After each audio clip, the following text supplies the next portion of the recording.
Kita akan bahas apa yang disampaikan oleh Tun Mahathir Mohamad atas klaimnya terhadap Kepulauan Riau bersama dengan Hikmahanto Juwana, pakar hukum internasional. Assalamualaikum, selamat malam Prof. Hik.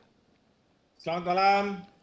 Prof. Hik, terus terang saya tidak menyangka bahwa pernyataan tersebut keluar dari mulut Datuk Mahathir Mohamad.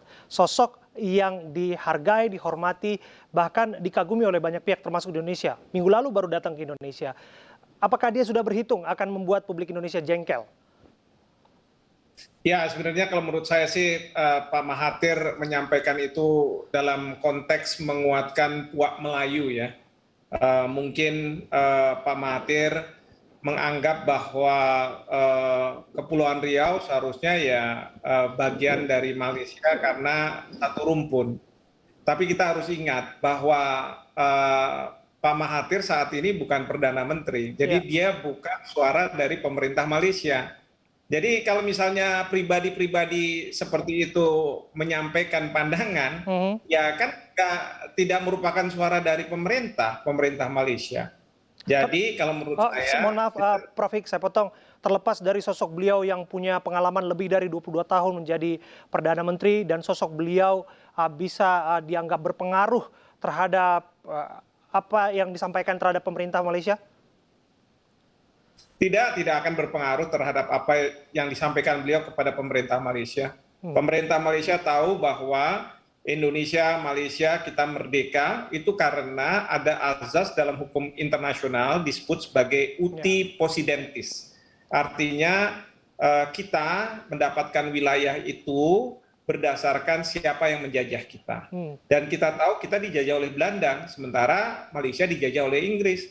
Suatu ketika Bung Karno menganggap bahwa Malaysia harusnya merupakan bagian dari Indonesia. Dan pemerintahan di Malaysia itu adalah pemerintahan boneka oleh Inggris. Tetapi kan tidak berhasil untuk menjadikan Malaysia satu. Tapi satu hal, kita punya sejarah dengan apa yang dilakukan oleh Tun Mahathir ini. Datuk Mahathir ketika dia menjabat sebagai Perdana Menteri tahun 2002 kalau saya tidak salah itu Sipadan Ligitan di Selat Makassar itu lepas. Bahkan perjuangannya pun begitu gencar dilakukan oleh Tun Mahathir waktu itu.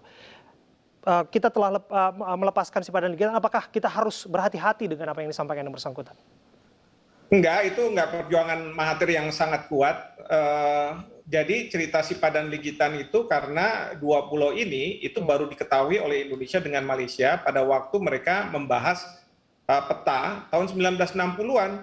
Lalu kemudian baru tahun 1980-an antara Perdana Menteri ketika itu Mahathir dengan Presiden Soeharto menyepakati daripada menjadi duri dalam daging dalam hubungan Malaysia dengan Indonesia, maka mereka bersepakat dibawa aja ke lembaga peradilan internasional, bawa ke Court of Justice ya, Prof.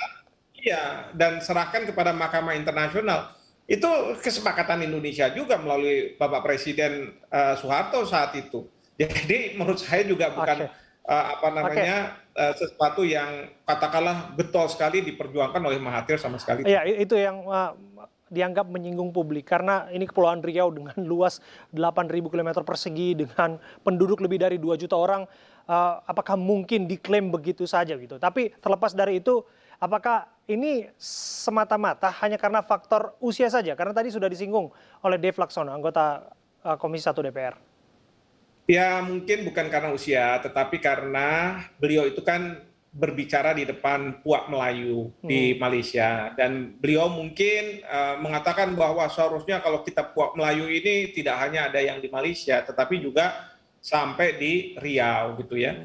Sama kok kalau misalnya saya Hikmahanto bilang, kenapa nggak sekalian aja Afrika itu masuk di Indonesia karena Gajah Mada pernah ada di sana. Kenapa nggak bisa kayak begitu? Tapi kan Hikmahanto bukan pemerintah, kita juga harus paham. Jadi kita nggak usah terlalu serius menanggapi hal seperti ini. Kecuali kalau pemerintah Malaysia yang mengatakan itu kita lawan gitu. Tapi kalau bukan ya jangan. Gitu. Baik, sudah dapat poinnya. Terima kasih Prof. Hikmahanto Juwana, pakar hukum internasional sudah hadir dan berbincang bersama kami di iNews Prime.